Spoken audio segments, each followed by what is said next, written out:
Halo sahabat YouTuber, sahabat kelas sukses. Semoga dalam keadaan sehat, tetap semangat dan tetap optimis meraih masa depan yang cemerlang. Kali ini saya akan membahas mengenai kelanjutan video-video saya selanjutnya, yaitu cara menjadi kaya dan sukses bagian 6 dengan judul berharap rezeki yang banyak, apakah boleh? Nah, pertanyaan ini sering muncul di dalam benak banyak orang. Emangnya boleh ya kalau kita berharap rezeki yang banyak? Bukannya rezeki kita udah ditentukan oleh Allah Subhanahu wa taala, ya kan? Ini jadi membuat hal yang ragu. Nah, untuk membuka video kali ini saya akan mengajak teman-teman semua untuk membahas satu buah hadis yang berasal dari Abdullah bin Amr bin As, yaitu yang artinya bekerjalah untuk duniamu seakan-akan engkau hidup selamanya, dan carilah akhiratmu seakan-akan engkau mati esok. Nah, dari hadis ini kita bisa lihat bahwa batasan dalam upaya kita mencari rezeki sangat dianjurkan mencari rezeki yang banyak.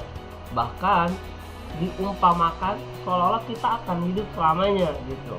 Nah, bayangin dong, kalau kita mau hidup selamanya berarti kan kita harus cari itu bekal yang sebanyak-banyaknya. Nah, namun ada kalimat selanjutnya, yaitu carilah akhiratmu seakan-akan engkau mati esok gitu. Nah, mari kita lihat, kalau seandainya kita sudah tahu akan meninggal esok, kita pasti tidak akan intinya tuh beribadah gitu, ya kan?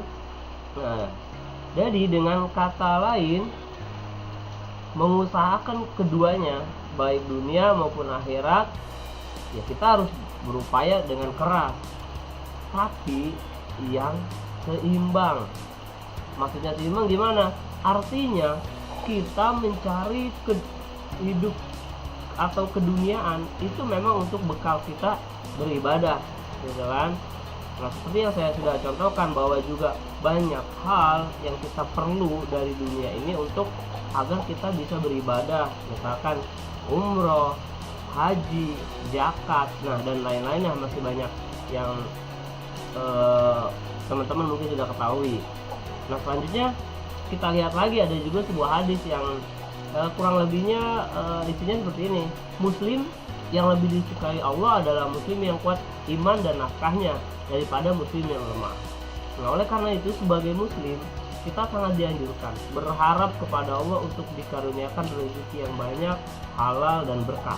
Nah, tadi kita di atas atau di yang awal kita bicara kita mencari dengan sungguh-sungguh.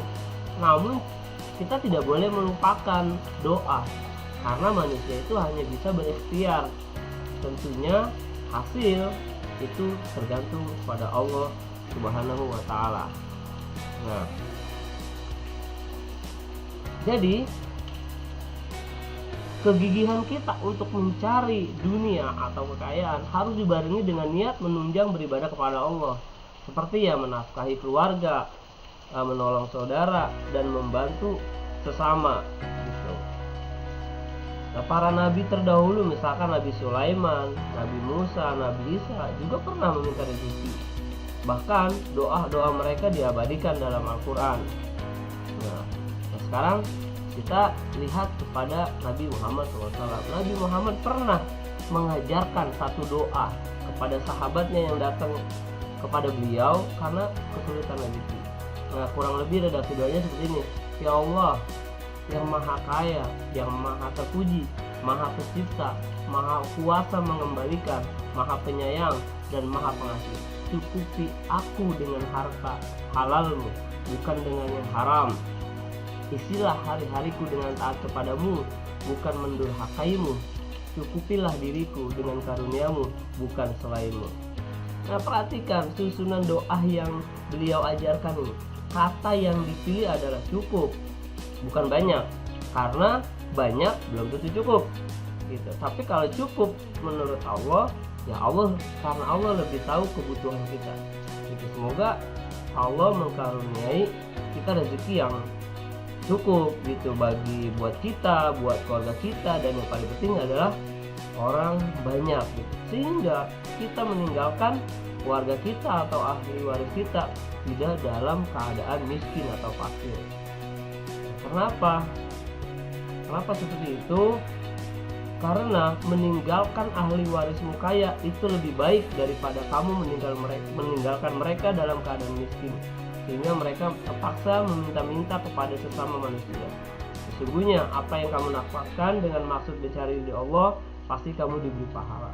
Nah, termasuk apa yang dimakan oleh keluarga kita gitu.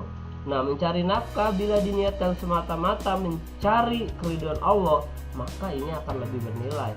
Tidak berhenti hanya pada persoalan menggugurkan kewajiban. Jadi kan kita merasanya kalau mencari rezeki itu hanya ya karena kita kewajiban kita pada keluarga gitu.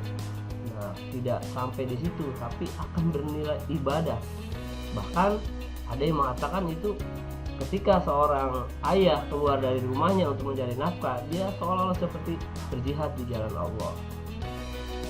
Makanya orang yang bekerja mencari nafkah, ya, diantaranya Allah akan berikan pahala yang berlimpah. Allah akan ganti dengan harta yang lebih baik. Nah, selain itu menafkahi keluarga juga termasuk sedekah yang paling utama. Gitu. Jadi kesimpulannya adalah mencari nafkah harus kita niatkan semata-mata mencari keridhaan Allah, maka akan lebih bernilai. Itu. Bila demikian, maka setiap langkah dari kita mulai keluar rumah, di perjalanan hingga di tempat mencari nafkah, dan setiap aktivitas itu menjadi ladang amal bagi kita. Yaitulah nikmatnya kita hidup beragama Islam. Makanya ada salah satu ulama mengatakan, di mana saja langkah kita, jadikanlah itu sebagai ibadah kita. Caranya gimana? Apa yang kita lakukan, kita harus niat untuk beribadah semata-mata karena Allah Subhanahu wa Ta'ala. Nah, oleh karena itu, berharap rezeki yang banyak adalah sangat dianjurkan. Hanya saja landasannya harus kuat, yaitu bermanfaat bagi orang banyak. Ya, sekian video kali ini, dan nantikan video-video selanjutnya. Terima kasih.